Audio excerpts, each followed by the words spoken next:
You've seen nukes explode. You've seen planets explode. Now, you're going to talk about stars exploding.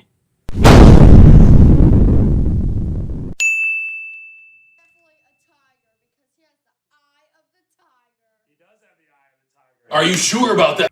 First discovered in the year 185 AD by some random dude in China, a supernova is a massive explosion that occurs at the end stages of a star's life cycle.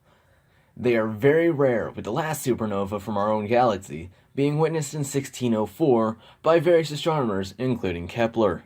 The first thing that needs to be addressed, however, is the difference between a nova and a supernova. A nova is a star that will randomly decide that it wants to be really bright for a few days, then go right back to its original brightness. Novae are usually caused by white dwarfs, those things that are left behind when a low-mass star runs out of juice and dies, and are normally very dim in the night sky.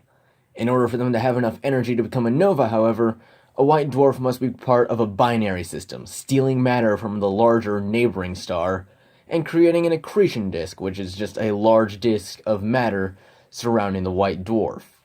A supernova, on the other hand, is what happens when Michael Bay looks into the night sky. These insanely large explosions are only possible with high-mass stars like Betelgeuse and Canis Majoris. This is because low-mass stars cannot become hot enough to burn carbon or any other heavy elements. Thus, they can only burn hydrogen and helium fuel, and when it runs out, they just turn into white dwarfs. High-mass stars are different, though. High-mass stars have enough heat to burn all the way through carbon, oxygen, and pretty much every element on the way down to iron into their cores. Now, I know I'm asking a lot here, but I need you to remember your time in chemistry class, particularly the periodic table. First, a star burns through its hydrogen, fusing it into helium through fusion.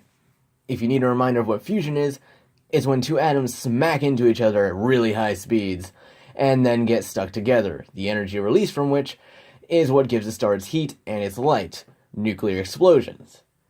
The process of fusion for high-mass stars continues further on from helium, though, through carbon, then oxygen, all the way to iron. Now, iron is where things get a bit interesting. Due to iron being extremely stable, fusion becomes impossible inside of a star. Its nucleus is so compact that energy cannot be extracted from it by changing it into a heavier or lighter element. Therefore, once iron shows up in a star's core, it begins permanently losing energy. At this point, everything starts happening quickly. The star's core gets hotter and hotter. If you remember Wien's law, then you'll know that at extremely high temperatures, individual photons possess ridiculously high amounts of energy. In this case, enough to split iron's really compact nucleus into lighter elements, and then split those lighter elements into even lighter elements, and then those even lighter elements into individual protons, neutrons, and electrons. This process is called photodisintegration, and it's not a fun process for the star. Through photodisintegration, the core goes through all of its materials in a matter of seconds. However, splitting all of these elements requires immense amounts of energy, too much for the star to provide.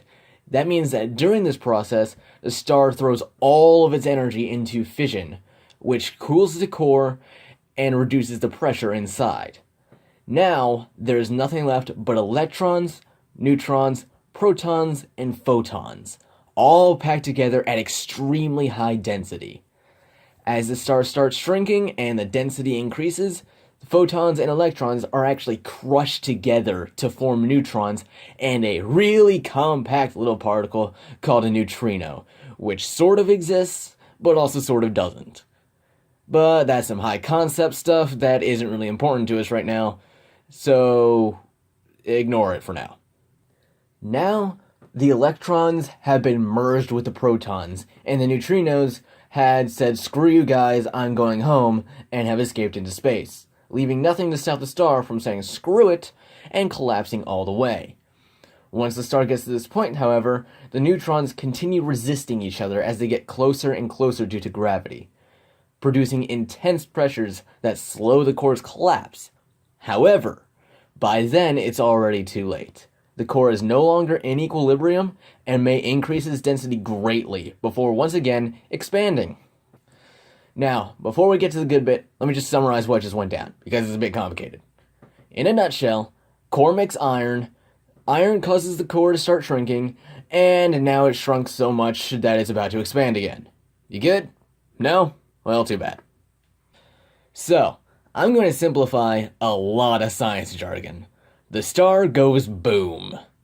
Now you may be asking yourself, how big is this boom? Well, here's a picture of the aftermath of a supernova that we saw a while ago.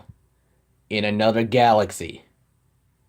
There are also multiple types of supernova that can be categorized into Type 1 and Type 2. For a Type 1 supernova, it will suddenly get very bright, then dim in a mostly linear fashion.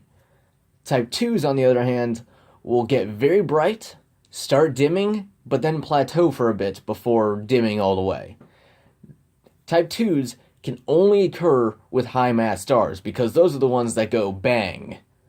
Also, Type 1s have very little hydrogen according to their spectra, whereas Type 2s have very large amounts of hydrogen. Okay. Now I know you're gonna hate me for this, but I've got some bad news. There are more ways for a supernova to detonate.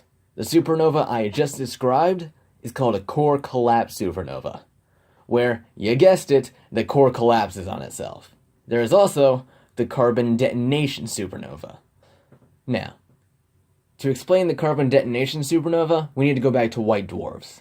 I'm just going to make this very simple and say that a white dwarf in a binary system steals enough mass from its neighboring star, then the core of the white dwarf immediately just collapses on itself due to the increases of mass. Carbon fusion begins throughout the entire white dwarf at the exact same time, and then blows up.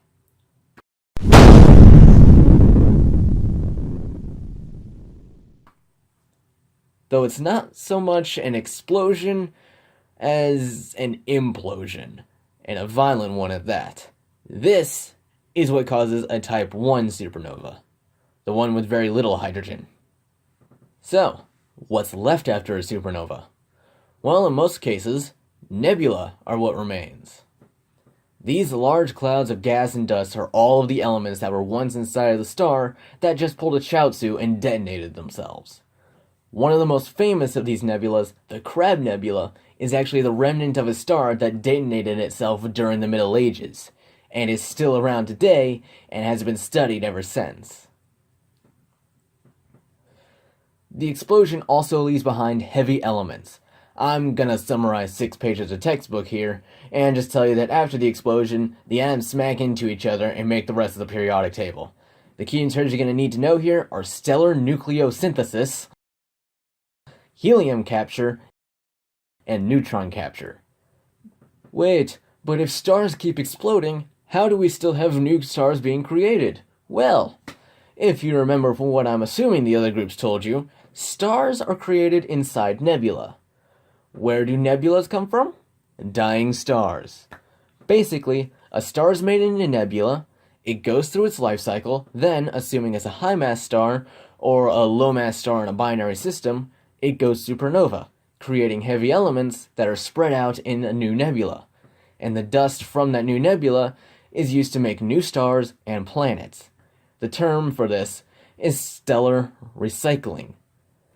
Through this, the universe keeps on trucking, even as its stars keep on detonating. Ain't that right, Michael Bay?